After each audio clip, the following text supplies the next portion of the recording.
Box office దగ్గర sensational openings తో అన్ని చోట్ల మాస్ రచ చేసిన Tollywood super star Mahesh Babu Khaleja cinema మొదటి రోజు అనుకున్న అంచనాలను అన్నింటినీ మించిపోయే రేంజ్ కలెక్షన్లను అన్ని చోట్ల దక్కించుకుంది. తొలి రోజు నైట్ షోలకు వర్షాలు భారీ లెవెల్లో నైజాంలో కొంచెం ఎదురు దెబ్బ కొట్టినా కానీ ఓవరాల్ గా కలెక్షన్లు మాత్రం సాలిడ్ గా దక్కాయి సినిమాకు. ప్రీమియర్స్ ను రిలీజ్ కి ముందు రోజు సొంతం చేసుకున్న ఈ సినిమా ప్రీమియర్స్ ద్వారా ఆల్మోస్ట్ 42 లక్షల రేంజ్ లో వసూలను సొంతం చేసుకోగా తొలి రోజు బాక్సాఫీస్ దగ్గర అద్భుతమైన ట్రెండ్ ను చూపించిన సినిమా ఏకంగా 2.90 కోట్ల రేంజ్ లో గ్రాస్ వసూలను అందుకుని దుమ్ము దులిపేసింది. దాంతో ప్రీమియర్స్ అలాగే డే 1 కలెక్షన్లతో కలిపి నైజాం ఏరియాలో మొదటి రోజు గాను సినిమా ఏకంగా 3.32 కోట్ల రేంజ్ లో ఓపెనింగ్స్ ని అందుకోగా టాలీవుడ్ లో రీ రిలీజ్ మూవీస్ లో నైజాం ఏరియాలో ఆల్ టైమ్ రికార్డు వసూలను సొంతం చేసుకుని సంచలనం సృష్టించింది ఈ సినిమా. ఇది వరకు రికార్డు కూడా మహేష్ బాబు నటించిన మురారి సినిమా పేరిట ఉంది. ఆ సినిమా తొలి రోజు 2.93 కోట్ల రేంజ్ లో వసూలను అందుకోగా ఆ రికార్డును ఇప్పుడు బ్రేక్ చేసి సంచలనం సృష్టించింది కలేజా సినిమా. ఓవరాల్ గా నైజాం ఏరియాలో ఫస్ట్ డే హైయెస్ట్ కలెక్షన్ సొంతం చేసుకున్న టాప్ రీ రిలీజ్ లను గమనిస్తే కలేజా ఇప్పుడు 3.32 కోట్లతో టాప్ లో ఉండగా తర్వాత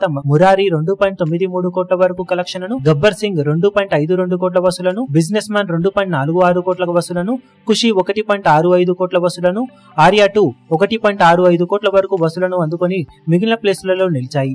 కేవలం టాప్ 5 వరకు చూసుకున్న 3 సినిమాలతో మహేష్ బాబు సూపర్ డామినేషన్ ను చూపించాడు ఈ లిస్టు లో. ఇక వీకెండ్ గాను బాక్సాఫీస్ దగ్గర కలేజా సినిమా ఖచ్చితంగా సంచలనాలను మరో రేంజ్ లో చూపించే అవకాశం పుష్కలంగా ఉందని చెప్పవచ్చు. ఈ వీడియో మీకు నచ్చినట్లయితే లైక్ చేయండి, షేర్ చేయండి, ఛానల్ ను సబ్స్క్రైబ్ చేయడం మాత్రం మరవకండి. ఏ చిన్న అప్డేట్ ను మిస్ అవ్వకూడదు అనుకుంటే బెల్ ఐకాన్ ను ప్రెస్ చేయండి.